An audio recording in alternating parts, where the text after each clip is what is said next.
जी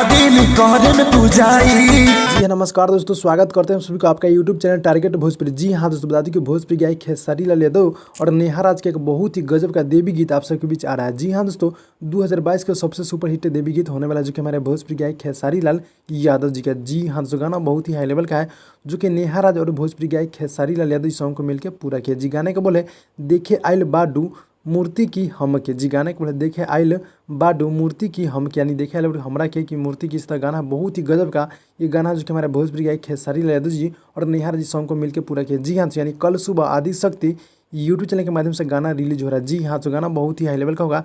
2022 का सबसे super hit देवी गीत होने वाला जो कि हमारे भोजपुरी गायक खेसारी लाल यादव जी का। जी हाँ दोस्तों, और पवन पांडे जी के गीत लिखा हुआ और म्यूजिक है श्याम सुंदर जी का, जो कि काफ़ी गजब के म्यूजिक है श्याम सुंदर जी देते हैं, यानी कि आदि शक्ति के ओनर। जी हाँ दोस्तों, काफ़ी गजब का ये गाना है जो कि कल सुबह आप सबके बीच आ रहा है आदि शक्ति यूट्यूब चैनल के माध्यम से। जी हाँ दोस्तों, यानी गाना बहुत ही हाई लेवल का होगा जो कि कल सुबह इसको रिलीज़ किया जा रहा है आदि शक्ति यूट्यूब चैनल के माध्यम से। गाना देख लीजिएगा आप लोग, बहुत ही गजब का ये गाना है। तो भाई लोग अपडेट कैसा लगा, अच्छा लगा तो लाइक कीजिएगा, चैनल अपने चैनल को सब्सक्राइब कीजिएगा। मिलते हैं अगले वीडियो में, तब तक के लिए धन्यवाद दोस्तों।